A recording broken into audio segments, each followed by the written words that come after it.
नमस्कार दोस्तों, आज हम इस वीडियो में आपके साथ डिस्कस करेंगे इंजन कूलिंग के दो महत्वपूर्ण टाइप, एयर कूलिंग सिस्टम और वाटर या लिक्विड कूलिंग सिस्टम के बीच में क्या डिफरेंस होता है। तो सबसे पहले जान लेते हैं कि कूलिंग सिस्टम हम क्यों इस्तेमाल करते हैं। जब इंजन सिलेंडर में एयर फ्यूल मिक्सचर की कंबस्शन के बाद जो टेम्परेचर राइज होता है, बहुत ज़्यादा टेम्परेचर राइज होता है, वो टेम्परेचर तकरीबन 2750 डिग्री सेल्सियस तक हो सकता है। तो जिसके कारण इंजन के पार्ट वो गर्म हो जाते हैं और कूलिंग सिस्टम का हम इस्तेमाल इसलिए करते हैं, जो हीट प्रोड्यूस हुई है फ्यूल और एयर के कंबस्शन के बाद उसको रिमूव किया जा सके, ताकि हम इंजन को एफिशिएंट ऑपरेटिंग टेम्परेचर पर रख सकें। इसलिए कूलिंग सिस्टम का इस्तेमाल किया जाता है। तो बात करते हैं एयर कूलिंग सिस्टम और वाटर या लिक्विड कूलिंग सिस्टम कैसे एक दूसरे से अलग होते हैं। कुछ फैक्टर को हमने कंसीडर किया है, जिसके आधार पर जानेंगे कि ये दोनों कूलिंग सिस्टम एक दूसरे से कैसे अलग हैं। तो सबसे पहले बात करते हैं एयर कूलिंग सिस्टम। तो एयर कूलिंग सिस्टम में क्या होता है कि जो डायरेक्ट ट्रांसफ़र होता है हीट का इंजन से एयर में, तो उस दौरान हमें अलग से किसी रेडिएटर की, वाटर जैकेट की या फिर किसी कूलिंग पाइप की आवश्यकता नहीं होती। लेकिन वाटर या लिक्विड कूलिंग सिस्टम में हमें अलग से रेडिएटर की भी आवश्यकता है, ये जो कूलिंग पाइप्स हैं इनकी भी आवश्यकता है, जो वाटर जैकेट्स हैं इसकी भी अलग से आवश्यकता पड़ती है। तो कम पार्ट होने के कारण एयर कूलिंग सिस्टम का साइज़ कम होता है, वाटर कूलिंग सिस्टम का जो साइज़ है वो बड़ा होता है।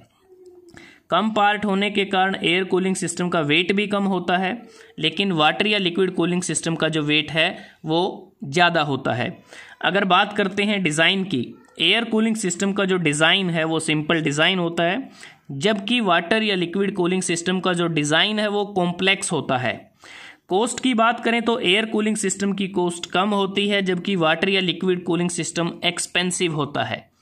वार्म अप परफॉर्मेंस की बात करें तो एयर कूलिंग सिस्टम की जो वार्म अप परफॉर्मेंस है वो बेटर है, क्योंकि इसमें जो सिलेंडर का वियर है कम रहता है और जो इंजन है वो जल्दी वार्म अप हो जाता है।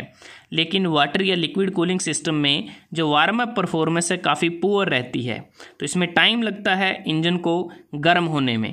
वॉल्यूमेट्रिक एफिशिएंसी की अगर हम बात करते हैं तो एयर कूलिंग सिस्टम की वॉल्यूमेट्रिक एफिशिएंसी कम होती है, क्योंकि इसमें जो सिलेंडर हेड का टेम्परेचर है वो ज़्यादा होता है। वाटर या लिक्विड कूलिंग सिस्टम की वॉल्यूमेट्रिक एफिशिएंसी ज़्यादा होती है। हाई स्पेसिफिक आउटपुट की अगर हम बात करते हैं तो एयर कूलिंग सिस्टम में इसका ये बेसिकली नॉट एम्प्लॉयड, क्योंकि इसमें हमें कॉम्प्लेक्स नेचर ऑफ फिन्स की आवश्यकता पड़ेगी, इसलिए इस केस में इसको एम्प्लॉय नहीं कर सकते।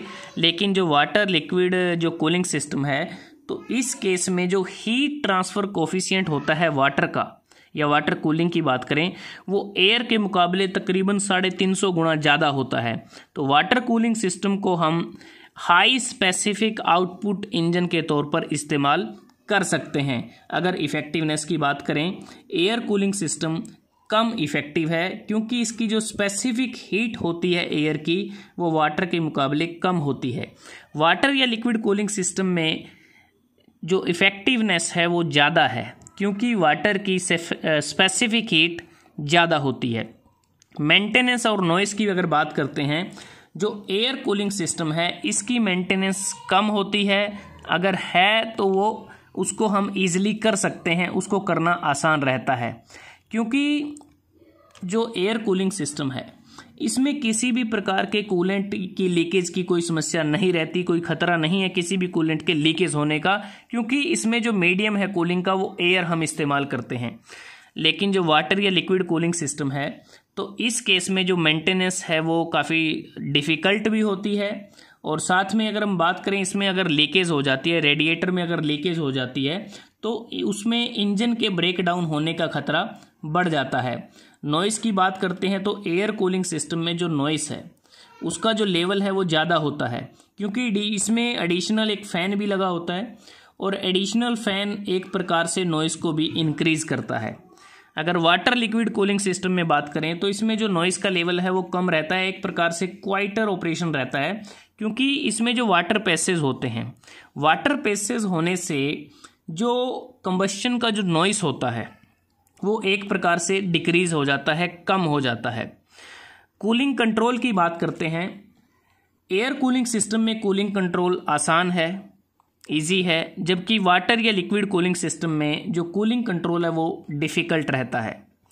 क्लाइमेट कंडीशन की अगर बात करें, जो एयर कूलिंग सिस्टम है ये कम सेंसिटिव है क्लाइमेट कंडीशन के केस में, तो इंजन परफॉर्मेंस पर ज़्यादा फर्क नहीं पड़ता क्लाइमेट की कंडीशन अगर बदल जाती हैं। इसलिए हमें इसमें अलग से किसी प्रकार के एंटी फ्रीज सॉल्यूशन की आवश्यकता नहीं पड़ती। तो एक प्रकार से कह सकते हैं एयर कूलिंग सिस्टम जिस इंजन्स में हम इस्तेमाल करते हैं वहाँ पर किसी प्रकार की फ्रीजिंग ट्रबल या फ्रीजिंग प्रॉब्लम नहीं होती। अगर वाटर या लिक्विड कूलिंग सिस्टम की बात करें, ये काफ़ी सेंसिटिव है क्लाइमेट कंडीशन के रिस्पेक्ट में, और जब कोल्ड वेदर होता है उस दौरान या एक्सट्रीम जो विंटर सीजन होता है तब जो स्टार्टिंग है उसमें प्रॉब्लम आती है इंजन की स्टार्टिंग में।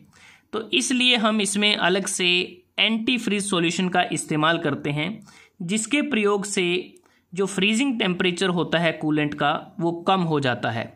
और एंटी फ्रीज सॉल्यूशन के रूप में हम इसमें इस्तेमाल कर सकते हैं ग्लिसरीन का इस्तेमाल कर सकते हैं, कैरोसिन का इस्तेमाल कर सकते हैं, वुड एल्कोहल का इस्तेमाल कर सकते हैं, शुगर सॉल्यूशन का इस्तेमाल कर सकते हैं, कैल्शियम और मैग्नीशियम क्लोराइड का इस्तेमाल कर सकते हैं, इथाइलिन ग्लाइकोल, प्रोपाइलिन ग्लाइकोल इत्यादि का हम इसमें इस्तेमाल कर सकते हैं।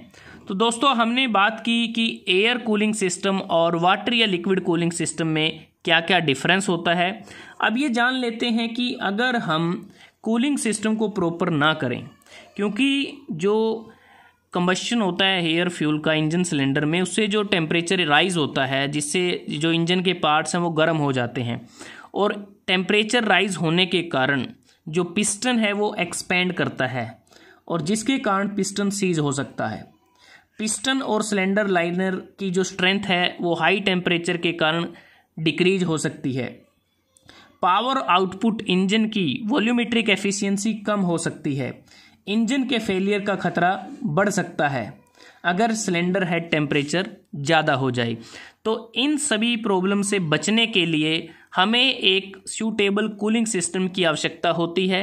तो वो हमने आपके साथ डिस्कस किए, एयर कूलिंग सिस्टम और वाटर या लिक्विड कूलिंग सिस्टम।